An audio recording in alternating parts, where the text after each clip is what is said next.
Times have changed, Eve.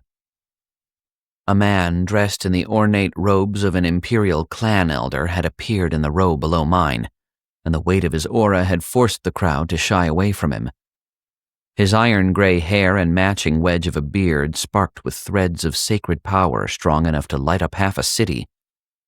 The scrivenings on his lapels told me this was Grayson Bishop, the headmaster of the School of Swords and Serpents.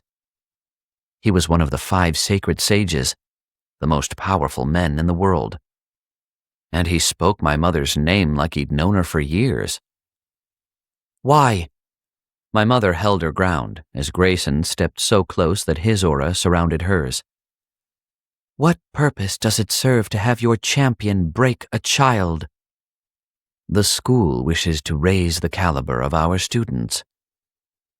Grayson gave a slight shrug, as if to say the fate of those who found themselves injured or killed by the challenge didn't bother him in the slightest.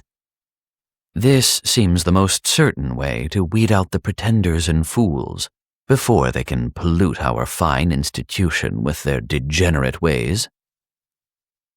Grayson's eyes focused on me with the intensity of a spotlight. His attention burrowed into my aura and plucked at the edges of my core like a man inspecting the quality of a tool he planned to buy. It took every ounce of willpower I possessed to stand firm next to my mother. I wasn't about to let any man, not even the head of the academy I so desperately needed to attend, push me off the path I'd chosen. For a moment, the elder's gaze wavered, and his forehead wrinkled with concentration.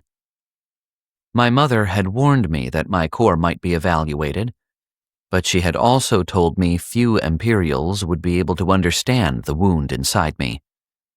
But as Grayson's face darkened, I wondered if my mother had been wrong. "We're leaving." Her hand closed around my wrist like a steel noose. "I did not bring my son here to be butchered for your amusement." "Then why bring him here at all, Eve?" Grayson's smile hardened into a thin, dark line across his face. "His core is weaker even than his father's, and we both know how that ended. Did you really think this pup would stand a chance against my champion?" A fiery tornado of thoughts whirled through my skull. One of the 5 sacred sages, men and women so powerful they might as well have been another species from the rest of us, knew my mother. He knew my father. He knew me. "Because I thought you were a man of honor, Grayson."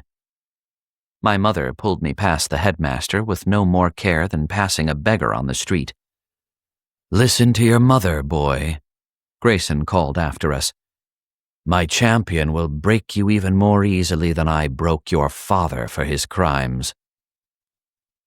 The words stung my ears like a swarm of angry hornets.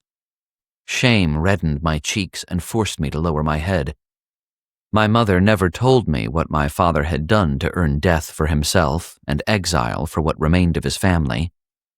My father was a ghost that haunted our family, a spirit that had cursed us with a dishonor my mother had never been able to purge.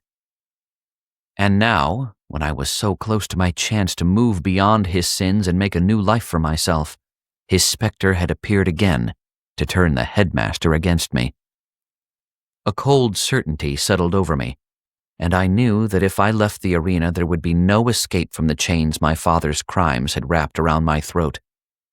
This was my one chance to prove that I was worthy of something more than exile in the Undercity, that I was more than my dishonored father's weak shadow. Fighting Hank Eli might get me killed, but leaving without even trying to win the challenge would leave me trapped in a life without hope or possibility. I'd spend the rest of my days as a virtual slave, my body breaking down under the strain of the thankless labor that would consume my days. I'd rather die. "I'm not leaving." My words were as cold and unmoving as the floor beneath our feet. In all my 15 years, I'd never defied my mother before that moment. "Don't do this." My mother held my wrist, so tight her pulse